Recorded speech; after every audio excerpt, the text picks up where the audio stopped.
Healthy, happy, wealthy state కూటమి ప్రభుత్వం యొక్క నినాదం. గత 3 రోజులు చూసినట్లయితే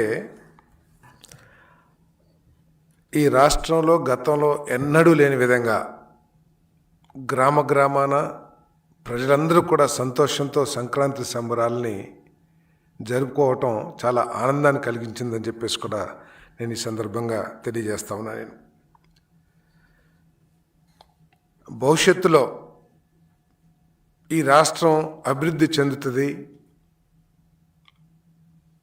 ఈ రాష్ట్రంలో యువకులందరికీ కూడా ఉపాధి అవకాశాలు, మంచి ఉద్యోగ అవకాశాలు లభిస్తాయి. మా రాష్ట్రం కూడా దేశంలో నెంబర్ 1 స్థాయికి వెళ్తుంది మా రాష్ట్రం అని ఎన్నో ఆశలతో ఆశాజనకంగా ఉన్న ప్రజల నమ్మకాన్ని విధ్వంసం ఒక అలవాటుగా చేసుకున్న వైఎస్ఆర్ కాంగ్రెస్ పార్టీ నాయకత్వం ఈ రాష్ట్రం మీద, రాష్ట్రంలో జరుగుతున్న అభివృద్ధి కార్యక్రమాల మీద, రాష్ట్రానికి వస్తున్న పెట్టుబడుల మీద విషాన్ని జిమ్మటమే కాకుండా బెదిరింపులకు కూడా ప్రజాస్వామ్యాన్ని, రాజ్యాంగాన్ని గౌరవించే ఏ రాజకీయ పార్టీ కూడా చేయని విధంగా ఈ రాష్ట్రంలో వైఎస్ఆర్ కాంగ్రెస్ పార్టీ కంకణం కట్టుకుని మరీ పనిచేస్తుందని చెప్పేసి నేను మనవి చేస్తామని. నేను ప్రత్యేకంగా ఏ రాష్ట్రానికైనా సరే ఒక మంచి రాజధాని కావాలి, మా రాజధాని బాగుంటుంది, మా రాజధానిలో ఉపాధి అవకాశాలు లభిస్తాయి, గ్రామాల నుంచి ఎన్ని వేల మంది వెళ్ళినా కూడా మాకు ఏదో ఒక ఉపాధి లభిస్తుంది అని చెప్పేసి రాష్ట్రంలోని ప్రజలందరికీ కూడా ఆ రాజధాని పట్ల ఒక నమ్మకాన్ని కలిగించే విధంగా రాజధానిని అభివృద్ధి చేసుకోవాల్సిన అవసరం ఉంటుంది. దురదృష్టం, వైఎస్ఆర్ కాంగ్రెస్ పార్టీ 2019-24 మధ్యలో అధికారంలోకి రావటం మూలంగా ఈ రాష్ట్ర ప్రజల కలలన్నీ కూడా విధ్వంసం చెంది ఈ రాష్ట్రానికి రాజధాని లేకోకుండా 5 సంవత్సరాలు మరి ప్రజలందరూ కూడా భరించాల్సిన పరిస్థితి వచ్చిందని చెప్పేసి మనం చేస్తాను. ఒకసారి మనం చరిత్ర చూసుకుంటే గత 10 సంవత్సరాలు కనుక మన రాజధాని గురించి ఆలోచన చేస్తే 2014 ఎన్నికల్లో ఆ రోజు వైఎస్ఆర్ కాంగ్రెస్ పార్టీ నాయకుడిగా అధికారం కోసం పోరాటం చేసిన జగన్మోహన్ రెడ్డి గారు, నేను హైదరాబాదును మించిన మహానగరాన్ని ఆంధ్రప్రదేశ్లో ఏర్పాటు చేస్తానని చెప్పేసి ఆ రోజు ఎన్నికల ఉపన్యాసాల్లో చెప్పారు. ఆ రోజు ప్రజలందరూ కూడా చంద్రబాబు నాయుడు గారికి పట్టం కట్టారు. చట్ట ప్రకారం, రాజ్యాంగ ప్రకారం 2014లో అధికారంలోకి వచ్చిన ప్రభుత్వానికి రాజధాని నిర్మించుకునే హక్కుని మరి ఆ రోజు విభజన చట్టం కల్పించిన విషయం అందరికి తెలిసిందే. మరి ఆ రోజు అసెంబ్లీలో చంద్రబాబు నాయుడు గారు ప్రతిపాదించిన అమరావతి రాజధానిని మనస్ఫూర్తిగా నేను ఆహ్వానిస్తున్నాను, సపోర్ట్ చేస్తున్నాను అని చెప్పేసి చెప్పిన జగన్మోహన్ రెడ్డి గారు ఏ విధంగా చేశాడో, ఈ అమరావతిని ఏ విధంగా విధ్వంసం చేశారో ఒకసారి ఆలోచించాలని చెప్పేసి మనవి చేస్తాను. ఆ రోజు ఆ విధంగా మాట్లాడిన జగన్మోహన్ రెడ్డి గారు, అదేవిధంగా ఆ పార్టీ ముఖ్య నాయకులు ఈరోజు మాట్లాడుతున్న తీరు చూస్తూ ఉంటే హాస్యాస్పదం, అభ్యంతరకరం, జుగుప్సాకరం అని చెప్పేసి కూడా నేను మనవి చేస్తా ఉన్నా. నేను చంద్రబాబు నాయుడు గారు 2014లో రాజధాని లేని రాష్ట్రానికి ముఖ్యమంత్రిగా ఎన్నికైన చంద్రబాబు నాయుడు గారు ఆ రోజు ఆయన నాయకత్వం పట్ల నమ్మకం ఉన్న 29,000 మంది రైతు సోదరులు వాలంటీర్గా ముందుకొచ్చి మా రాష్ట్రంలో ఒక అంతర్జాతీయ స్థాయి రాజధాని ఏర్పాటులో మేము కూడా భాగస్వాములు అవ్వాలి అనే ఒక గొప్ప ఆలోచనతో దాదాపు 33,000 ఎకరాలు రాజధాని కోసం వారు త్యాగం చేశారని చెప్పేసి నేను మనవి చేస్తామని. నేను ఆ రోజు ఆ 33,000 ఎకరాల్లో ఇంకా ప్రభుత్వ భూములు కలుపుకుని దాదాపు 50,000 ఎకరాల్లో అంతర్జాతీయ స్థాయి రాజధానిని ఏర్పాటు చేయటానికి సకల సౌకర్యాలు ప్రజలకి, పేదవాళ్ళు, గొప్పవాళ్ళు, కార్మికులు, మహిళలు, రైతులు అందరూ నివాసయోగ్యం ఉండే ఒక రాజధానిని ఏర్పాటు చేస్తానికి చంద్రబాబు నాయుడు గారు అంకురార్పణ చేశారని చెప్పేసి కూడా నేను మనవి చేస్తాను. ఆ రోజు అసెంబ్లీలో చెప్పారు జగన్మోహన్ రెడ్డి గారు, రాజధాని రాష్ట్ర నడిబొడ్డులో ఉండాలి, 30,000 ఎకరాల పైన భూమి అందుబాటులో ఉండాలి అని చెప్పిన వ్యక్తి తర్వాత ఏ విధంగా విషయం చిమ్మాడో ఈ రాజధాని పట్ల ఒక్కసారి ఆలోచించాలని చెప్పేసి నేను మనవి చేస్తా ఉన్నాను. ఈ విధంగా మాట్లాడిన వ్యక్తి 2019లో ఎన్నికల్లో అమరావతి రాజధాని, నేను ఇల్లు కట్టుకున్నాను తాడేపల్లిలో, మీకు ఎటువంటి అనుమానం అక్కర్లేదు, అమరావతి మనకు రాజధానిగా ఉంటుంది అని నమ్మబలికిన జగన్మోహన్ రెడ్డి గారు అధికారంలోకి వచ్చిన తర్వాత తుగ్లక్ని చూడని జనరేషన్స్కి తుగ్లక్ ఆలోచనలు నా ఆలోచనలాగానే ఉంటాయనే విధంగా ఆయన పరిపాలన ద్వారా మరి ప్రజలకి తుగ్లక్ని గుర్తు చేశాడని చెప్పేసి నేను ఈ సందర్భంగా నేను మనవి చేస్తామని. నేను ఏదో సామెత ఉంది, ఊరందరిది ఒక దారి అయితే ఉలిపి కట్టది మరో దారి అని. ఈరోజు ఊరందరిది, రాజకీయ పార్టీలు అందరిది ఒక దారి అయితే విధ్వంసకారులది, పెట్టుబడిదారులది, పెత్తందారులది మరో దారి అనే విధంగా అధికారంలోకి వచ్చిన జగన్మోహన్ రెడ్డి గారు 3 రాజధానుల వాదనను తీసుకొచ్చారు.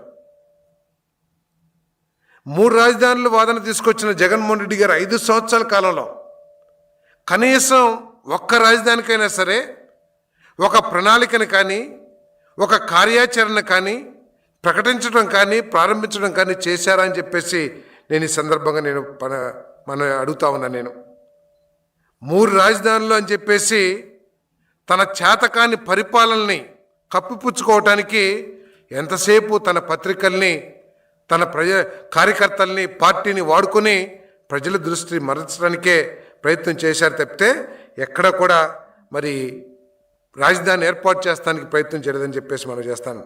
ఒక ప్రణాళిక లేకపోవటమే కాకుండా అమరావతిని ఎడారి, శ్మశానాలతో పోలుస్తాం, అమరావతికి 33,000 ఎకరాలు ఇచ్చిన రైతుల్ని అవమానించటం, మరి ఆ అమరావతి రైతులు దాదాపు 5 సంవత్సరాలు కూడా ప్రపంచంలో ఎక్కడ హిస్టరీలో లేని విధంగా ఒక ఉద్యమాన్ని చేశారు మహిళలు, రైతులు అందరూ కూడా అని చెప్పేసి మనం చేస్తాను. ఎంతసేపు భ్రమరావతి, కమరావతి, లేకపోతే ఇన్సైడర్ ట్రేడింగ్, రకరకాల మాటలతో తనకున్న మందబలంతో, అసెంబ్లీలో తనకున్న బలంతో తన చేతకానితనాన్ని కప్పిపుచ్చుకుంటానికి ప్రయత్నం చేశారే కానీ ఎక్కడ కూడా రాజధాని ఏర్పాటు చేస్తానికి ప్రయత్నం చేయలేదని చెప్పేసి మనం చేస్తాను. ఇన్సైడర్ ట్రేడింగ్ మీద హైకోర్టు నుంచి సుప్రీంకోర్టు వరకు కూడా చివాట్లు పెట్టినా కూడా సిగ్గు రాలేదు ఆ పార్టీకి అని చెప్పేసి మనం చేస్తాను. మళ్ళీ హైకోర్టు, సుప్రీంకోర్టు జోక్యం చేసుకోవాలని చెప్పేసి మళ్ళీ కొత్తగా మరి వాదన తీసుకొచ్చాడని చెప్పేసి కూడా నేను మనవి చేస్తాను. మరి ఆ రోజు వేలాది మంది రైతులు, మహిళలు దేవాలయం టు న్యాయస్థానం టు దేవస్థానం అని చెప్పేసి ఒక పాదయాత్ర కార్యక్రమాన్ని చేస్తే ఏ విధంగా అడుగడుగున అడ్డంకులు సృష్టించడమే కాకుండా పోలీసులతో వాళ్ళ మీద దౌర్జన్యం కానివ్వండి, లేకపోతే మ్యాన్ హ్యాండ్లింగ్ కానివ్వండి, ఆ కార్యక్రమాన్ని విచ్ఛిన్నం చేయడానికి ఏ విధంగా ప్రయత్నం చేశాడో ఒకసారి ప్రజలందరూ కూడా ఆలోచించాలని చెప్పేసి నేను మనవి చేస్తా ఉన్నాను. నేను మరి 2024 ఎన్నికలు వచ్చినాయి, మేమే అధికారంలోకి వస్తామని విర్రవీగిన వైఎస్ఆర్ కాంగ్రెస్ పార్టీ ప్రజల కోపాగ్నికి గురై కేవలం 11 స్థానాలతో సరిపెట్టుకోవాల్సిన అవసరం వచ్చింది. 2024 ఎన్నికల తర్వాత ఏం మాట్లాడారో ఒకసారి ఆలోచించేయమని చెప్పేసి అడుగుతా ఉన్నా. నేను మేము ప్రజల మనోభావాల్ని గుర్తించలేకపోయాము. ఆంధ్రప్రదేశ్ రాజధాని అమరావతి, 2029లో మా పార్టీ అధికారంలోకి వస్తే జగన్మోహన్ రెడ్డి గారు అమరావతి నుంచే పరిపాలన చేస్తాడు, విశాఖకు వెళ్ళరని చెప్పేసి మరి ఆ పార్టీ జగన్మోహన్ రెడ్డి గారి రైటు లెఫ్ట్ అంతకుముందు సకల శాఖ మంత్రి గారని చెప్పేసి అంటూ ఉండేవాళ్ళు. సజ్జల రామకృష్ణారెడ్డి గారు స్వయంగా చెప్పారు.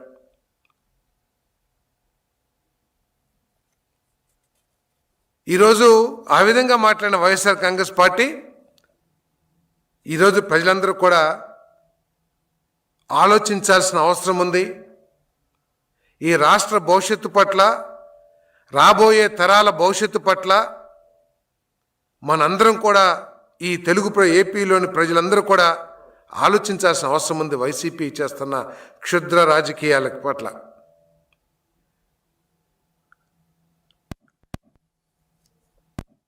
రాష్ట్ర భవిష్యత్తు మీద కానీ, రాజ్యాంగం మీద కానీ, రాజ్యాంగం పట్ల కానీ, ప్రజాస్వామ్యం పట్ల కానీ గౌరవం లేని వైఎస్ఆర్ కాంగ్రెస్ పార్టీ 24 ఎన్నికలు అవగానే ఒక మాట, మళ్ళీ ఇటీవలే జగన్మోహన్ రెడ్డి గారు మాట్లాడుతూ ఉన్నారు అమరావతి మీద విషయం చిమ్మే విధంగా. రివర్ బెడ్లో కట్టడం ఏంటి, రివర్ బేసిన్లో కట్టడం ఏంటి, సుప్రీంకోర్టు జోక్యం చేసుకోవాలి, రాజ్యాంగంలో రాజధాని అనే పేరే లేదు, అనే పదమే లేదు అని రకరకాలుగా ఇష్టం వచ్చేట్టు మాట్లాడుతూ ఉన్నారు.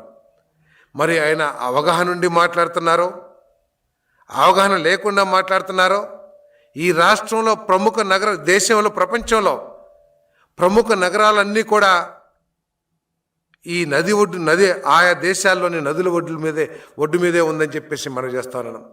థేమ్స్ నది ఒడ్డు మీద లండన్ కానివ్వండి,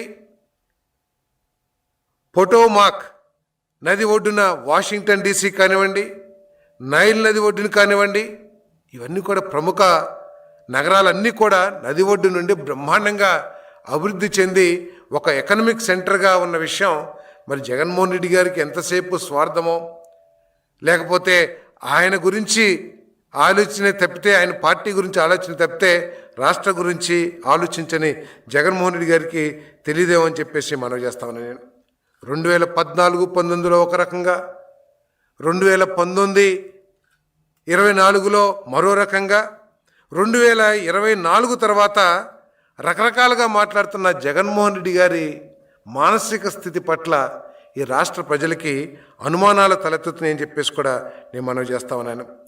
ఈ విధంగా మాట్లాడిన జగన్మోహన్ రెడ్డి గారు మాట్లాడారో లేదో 48 గంటల్లోనే జగన్మోహన్ రెడ్డి గారు మీడియా ముందుకొచ్చి అమరావతిని మనస్ఫూర్తిగా స్వాగతిస్తుందని వైఎస్ఆర్ కాంగ్రెస్ పార్టీ, అమరావతి వ్యతిరేకించలేదని శుద్ధులు చెప్తూ ఏదో వారికి ప్రజల పట్ల, రైతుల పట్ల ఏదో అక్కరున్నట్లు అక్కడ సమస్యలు ఉన్నాయి అవన్నీ మాట్లాడుతూ ఉంటారు.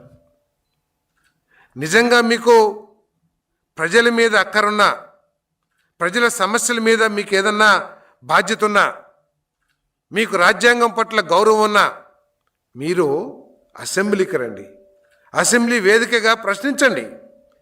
మీకు ఏదైతే అనుమానాలు ఉన్నాయో, లేదా మీకు ఏదైతే ప్రజలు మీ దృష్టికి వచ్చిన సమస్యలు ఉన్నాయో దాని మీద దమ్ముంటే అసెంబ్లీకి వచ్చి ప్రభుత్వాన్ని నిలదీయండి, ప్రభుత్వం సమాధానం చెప్తుందని చెప్పేసి కూడా నేను ఈ సందర్భంగా తెలియజేస్తా ఉన్నాను. నేను మరి ఈరోజు వైఎస్ఆర్ కాంగ్రెస్ పార్టీ మాట్లాడుతూ ఉంది 500 ఎకరాలు చాలు, ఏదో మంగళగిరిలోనో ఎక్కడో మరి గుంటూరు విజయవాడ మధ్యలో ఒక 500 ఎకరాలు చాలు, ఇన్ని వేల, ఒకప్పుడేమో 30,000 ఎకరాలు ఎక్కువ ఉండాలని చెప్పిన వైఎస్ఆర్సీపీ ఈరోజు 500 ఎకరాలు ఉంటే చాలని అంటున్నారు. ఎంత ఆశ్చర్యకరమో ఒకసారి ఆలోచించేయండి. Hyderabad lotus pond 1 lakh square feet, బెంగళూరులో యలహంక ప్యాలెస్ 30 ఎకరాలు, తాడేపల్లి ఆయన ప్యాలెస్ ఏదైతే ఉందో 87,160 చదరపు అడుగులు, కడపలో రాజ్భవన్ 10 ఎకరాలు, ఇడుపులపాయలో 350 ఎకరాల్లో ఆయన ఎస్టేటు, ముంబై ఢిల్లీలో 7 ఎకరాలు. సో ఇవన్నీ కూడా అంటే ఆయన అవసరాల కోసం, అంటే 2-3 ఉన్న సభ్యులున్న కుటుంబానికి మాత్రం ఇన్ని 100 ఎకరాలు కావాలి. కానీ 5 కోట్ల మంది ప్రజానికానికి ఒక 30,000 ఎకరాల్లో 40,000 ఎకరాల్లో రాజధాని కడుతుంటే ఏ విధంగా మాట్లాడుతున్నారో ఒకసారి అర్థం చేసుకోమని చెప్పేసి మనం చేస్తాను. రాజధానికి 50,000 కోట్లు ఖర్చు అయిపోతున్నాయని చెప్పిన జగన్మోహన్ రెడ్డి గారు 5 కోట్ల ప్రజలకి ఉపయోగపడే రాజధాని నిర్మించడానికి 50,000 1,00,000 కోట్లు ఖర్చు పెట్టుండొచ్చు. కానీ కేవలం మళ్ళీ అధికారంలోకి వస్తాను నేను అని చెప్పి ఆ కుటుంబానికి 5గురో 6గురో సభ్యులున్న కుటుంబానికి రాజప్రసాదాన్ని ఏ విధంగా నిర్మించారో 500 కోట్లు 600 కోట్ల రూపాయలతో ప్రజలకి సమాధానం చెప్పాలని చెప్పేసి కూడా నేను ఈ సందర్భంగా నేను ప్రశ్నిస్తానని చెప్పేసి మనం చేస్తాను. మరి ఈరోజు ఇంకోటి కూడా ఆ రోజు చెప్పారు, 13 జిల్లాలతో చిన్న రాష్ట్రంలో విద్వేషాలు రెచ్చగొట్టడం, విభేదాలు సృష్టించడం అని చెప్పిన జగన్మోహన్ రెడ్డి గారు, వైఎస్ఆర్ కాంగ్రెస్ పార్టీ ఈరోజు ప్రాంతీయ విద్వేషాలు రెచ్చగొట్టడానికి అమరావతి పేరు మీద, ఇదేదో అమరావతి కేవలం కృష్ణా గుంటూరు లేకపోతే ఈస్ట్ వెస్ట్ గోదావరికి సంబంధించిన సిటీగా చిత్రీకరిస్తూ 50,000 నుంచి 1,00,000 కోట్ల రూపాయలు ఖర్చు పెడుతున్నారు. ఇవన్నీ కూడా మిగతా ప్రాంతాల రాయలసీమ లేకపోతే ఉత్తరాంధ్ర ప్రజల మీద పన్నులేసి రేపు మనకి తీరని అన్యాయం చేయబోతున్నారు, మనకేమీ ఖర్చు పెట్టరు అని విద్వేషాలు రెచ్చగొడటానికి ప్రయత్నం చేయటం నిజంగా దారుణం, సిగ్గుచేటు. నిజంగా ప్రజాస్వామ్యాన్ని గౌరవించే ఒక రాజకీయ పార్టీ మాట్లాడిన మాటలని చెప్పేసి మనం చేస్తాను. ఒక్కసారి మీరు గుర్తు చేసుకుంటే, ఎప్పుడైతే సైబరాబాద్ గురించి చంద్రబాబు నాయుడు గారు ఆలోచించారో ఆనాటి ప్రతిపక్షాలు రాజకీయ నాయకులు కూడా అదే విధంగా మాట్లాడారు. తొండలు గుడ్లు పెట్టవు, అక్కడ రోడ్డే లేదు, కొండలు తుప్పలు తప్పితే బండరాళ్ళు తుప్పలు తప్పితే ఏముందని అక్కడ అభివృద్ధి చేస్తాడు చంద్రబాబు నాయుడు అని చెప్పేసి ఈరోజు అదే సైబరాబాద్లో ఎకరం 170 కోట్ల రూపాయలకి ప్రభుత్వ ఆక్షన్లో కొన్నారు. ఒకసారి ఆర్థిక పరిస్థితి ఏ విధంగా ఉంటుందో, ఆర్థిక అభివృద్ధి ఏ విధంగా జరుగుతుందో రాష్ట్ర ప్రజలందరూ కూడా అర్థం చేసుకోవాలని చెప్పేసి మనం చేస్తాను. రైతులందరూ కూడా ఒక్క రూపాయి కూడా తీసుకోకుండా రాష్ట్ర ప్రభుత్వం నుంచి 30,000 ఎకరాలు ఇచ్చారు. దానికి తోడు రాష్ట్ర ప్రభుత్వ భూములు తీసుకుంటే దాదాపు 50,000 ఎకరాలు ఉన్నాయి. డెవలప్మెంట్ అన్నీ పోను 10,000 ఎకరాలు ప్రభుత్వం చేతికి వచ్చినా కూడా ఎకరం 30 కోట్లు. ఈరోజే ఇంకా అభివృద్ధి పూర్తి స్థాయికి రాలేదు. అభివృద్ధి పూర్తి స్థాయికి రాకముందే ఈరోజు అమరావతిలో 15 కోట్లు 20 కోట్ల రూపాయలు భూములు ధరలు పలుకుతున్నాయి. 10 కోట్ల నుంచి 20 కోట్ల రూపాయలు వివిధ ప్రాంతాలను బట్టి.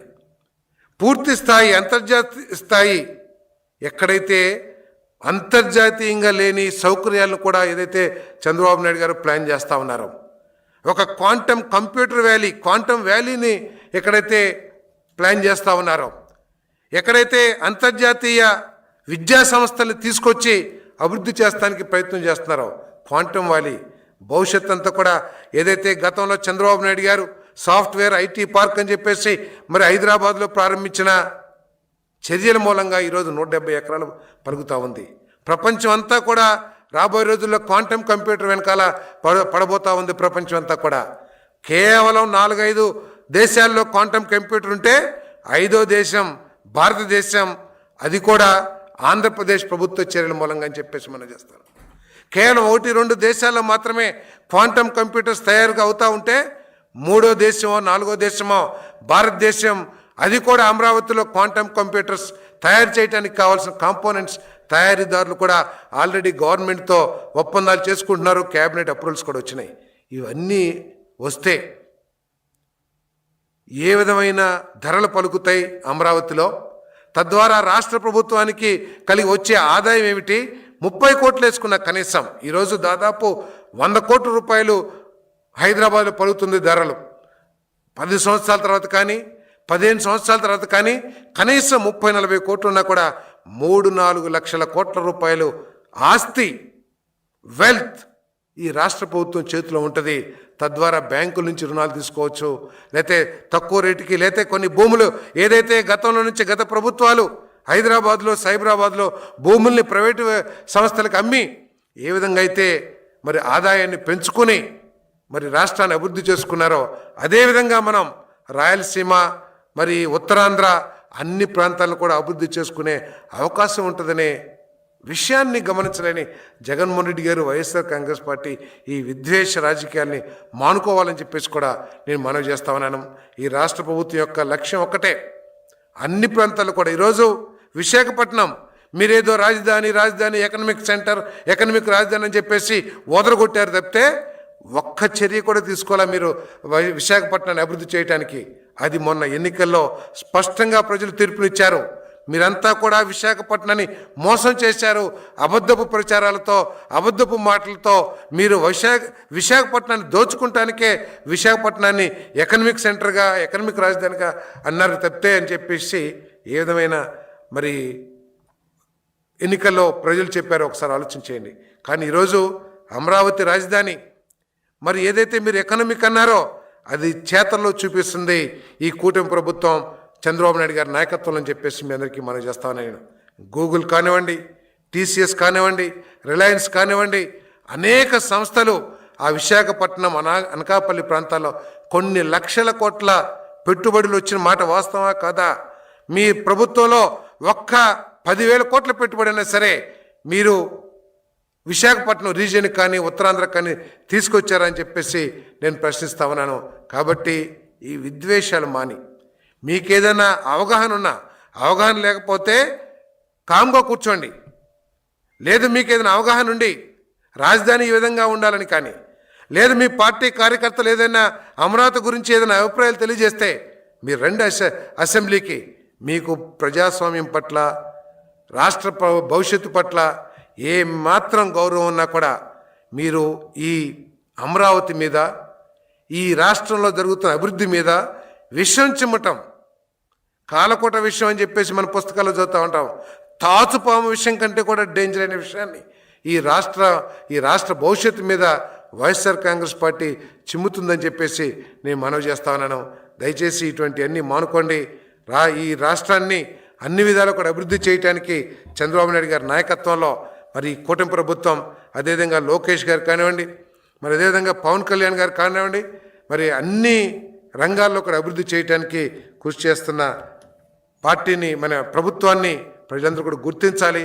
అదేవిధంగా ప్రతిపక్షం కానీ వైఎస్ఆర్ కాంగ్రెస్ పార్టీ ఏ విధమైన విషయం చిమ్ముతుందో, ఏ విధంగా మాట్లాడుతున్నారో ఎంత ఘోరమండి. ఈ రాష్ట్ర ప్రభుత్వ విధాన ప్రకారం పీపీపీ మోడల్లో ఎవరైనా హాస్పిటల్స్ లేకపోతే కాలేజీలు టేకప్ చేస్తే మేము వచ్చిన రాని అధికారంలోకి వస్తే 2 నెలల్లో అరెస్ట్ చేస్తామని చెప్పేసి బెదిరించారంటే అసలు ఈ వైఎస్ఆర్ కాంగ్రెస్ పార్టీ ఒక రాజకీయ పార్టీగా మనుగడ సాగించడానికి అవకాశం ఉందా లేదా? మరి ఎలక్షన్ కమిషన్ కానీ, సుప్రీంకోర్టు కానీ సుమోటోగా ఆలోచించాలని చెప్పేసి కూడా నేను ఈరోజు కోరుకుంటా ఉన్నాను. ఇదే విధ్వంసపూరితమైన ఆలోచనతో ఆనాడు ఆ ప్రభుత్వం, చంద్రబాబు నాయుడు గారి ప్రభుత్వం చేసుకున్న సోలార్ పవర్ ప్లాంట్లన్నీ రద్దు చేసి 9,000 కోట్ల రూపాయలు ఆర్థిక భారాన్ని కేవలం జగన్మోహన్ రెడ్డి గారి ఒక దుష్టచర్య మూలంగా 9,000 కోట్ల రూపాయల భారాన్ని మరి ఈ సోలార్ సంస్థలకి సోలార్ ఉత్పత్తి చేయకోకుండా, విద్యుత్ ఉత్పత్తి చేయకోకుండా చెల్లించాల్సిన పరిస్థితి దాపురించిన విషయాన్ని గుర్తుంచుకోమని చెప్పేసి నేను ఈ సందర్భంగా మనవి చేస్తూ, ప్రజలందరూ కూడా ఈ వైఎస్ఆర్ కాంగ్రెస్ పార్టీ పట్ల మరి అప్రమత్తతో ఉండాలని. ఈరోజు అమరావతిలో ఏమి జరగట్లేదు అంటున్నారు. 2027, 2028కి అంతర్జాతీయ స్థాయి అమరావతిని, ఆంధ్రప్రదేశ్కి అన్నపూర్ణ లాంటి పోలవరం ప్రాజెక్ట్ని ఈ జాతికి అంకితం చేస్తుంది మరి ఈ మన కూటమి ప్రభుత్వం అని చెప్పేసి మనం చేస్తూ, ఒక్కసారి మీరందరూ కూడా గమనించండి. ఏ విధంగా కొంతమంది చెప్తా ఉన్నారు మరి ఇంతకుముందు భూములు ఇచ్చిన రైతులకి ఇంకా అభివృద్ధి చేయలేదని చెప్పేసి. ఈరోజు దాదాపు 4-5 వేల కోట్లతో మరి ఈ లేఅవుట్లు ఏదైతే రైతులకి మరి త్యాగం చేసిన రైతు సోదరులకి వారి ప్లాట్లని అభివృద్ధి చేయడానికి, అదేవిధంగా ఎమ్మెల్యే క్వార్టర్సు, మినిస్టర్ క్వార్టర్సు ఏ విధంగా చేస్తున్నామో కూడా ఒక్కసారి మీరందరూ కూడా తిలకించాలని చెప్పేసి మనం చేస్తా ఉన్నాను. నేను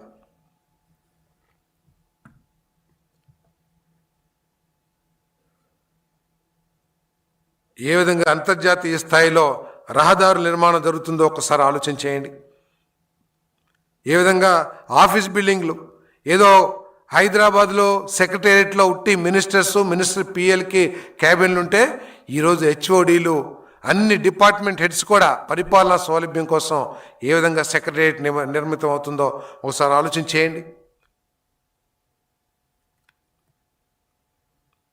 N11 రోడ్ ఆల్రెడీ పనులు ప్రారంభించాం. దాదాపు ఒక సంవత్సర కాలంలో ఇప్పటికే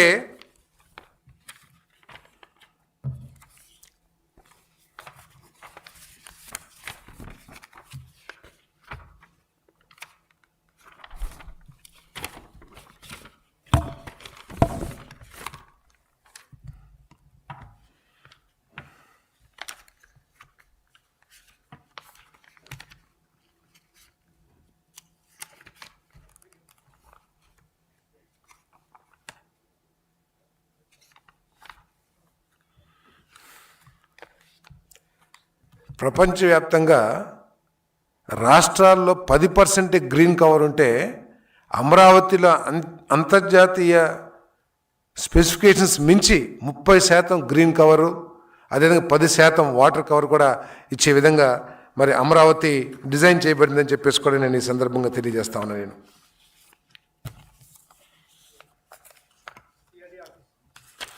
సిఆర్డిఏ ఆఫీస్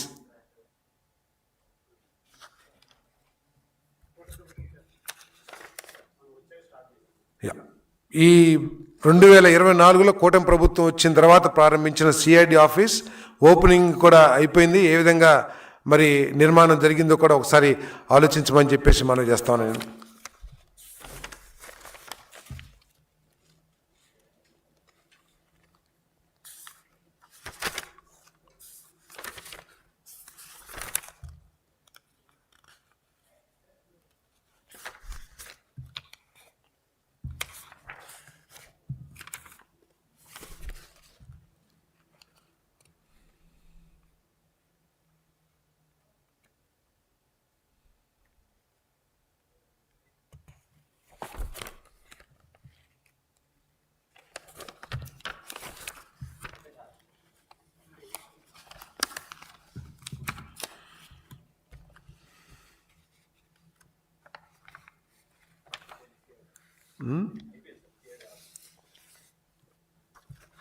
మరి 2024 తర్వాత అధికారం చేపట్టిన కూటమి ప్రభుత్వం ఇప్పటికే దాదాపు 9 మేజర్ ఇన్ఫ్రాస్ట్రక్చర్ ప్రాజెక్ట్స్ 7,387.7 కోట్లతో నాబార్డ్ నిధులతో పనులు ప్రారంభించాం. NABFID LPS zones 4, 9 and 12 infrastructure ఏదైతే రైతులకి ఇచ్చిన భూములు అభివృద్ధి చేయడానికి 7,500 కోట్లతో పనులు ప్రారంభించాం. APPFCL power finance corporation limited ద్వారా N5 road, E3 road phase 2, E13 road, NH16 governor residence PEB MEP 1,500 కోట్ల రూపాయలతో మరి నిర్మాణాలు ప్రారంభించాం. ట్రంక్ రోడ్స్, ఫ్లడ్ మిటికేషన్, ఎందుకంటే నది ఒడ్డు ఉంది కాబట్టి భవిష్యత్తులో ఎటువంటి సమస్య లేకుండా ఉండటం కోసం, అదేవిధంగా రైతుల భూములు అభివృద్ధి చేయటం కోసం 13,300 కోట్ల రూపాయలని వరల్డ్ బ్యాంక్ నుంచి ADB నుంచి పొంది మరి పనులు ప్రారంభించాం. మరి అసెంబ్లీ మన ministers quarters, IAS office quarters కూడా మీరు ఇప్పుడే చూశారు. మరి పూర్తి స్థాయి రాజధాని కోసం అవసరాలు ఏదైతే ఉంటాయో హాస్పిటల్స్ కానివ్వండి, హోటల్స్ కానివ్వండి, యూనివర్సిటీస్ కానివ్వండి, మొన్నే మీరు అందరూ చూసి ఉంటారు నిర్మలా సీతారామన్ గారు మరి మన రాష్ట్రానికి వచ్చి అమరావతిలో ఒకే ఒక రోడ్లో దాదాపు 17 బ్యాంకులు హెడ్ క్వార్టర్స్ అంటే రీజనల్ హెడ్ క్వార్టర్స్ ఏదైతే ఉంటాయో వాటికి శంకుస్థాపన చేసిన విషయాన్ని కూడా ఓసారి గుర్తించమని చెప్పేసి మనం చేస్తూ వీటన్నిటి స్ట్రీట్స్, బ్యాంకింగ్ స్ట్రీటు, స్పోర్ట్స్ వీటన్నిటికి కూడా 25,087 కోట్లతో మరి ప్రైవేట్ ఇన్స్టిట్యూషన్ ప్రాజెక్ట్స్ PPP మోడల్లో కూడా టేకప్ చేసామని చెప్పేసి మనం చేస్తాను. త్వరలో క్వాంటమ్ వ్యాలీ కూడా నిర్మాణం పూర్తి కాబోతుందని చెప్పేసి కూడా నేను ఈ సందర్భంగా తెలియజేస్తా ఉన్నాను.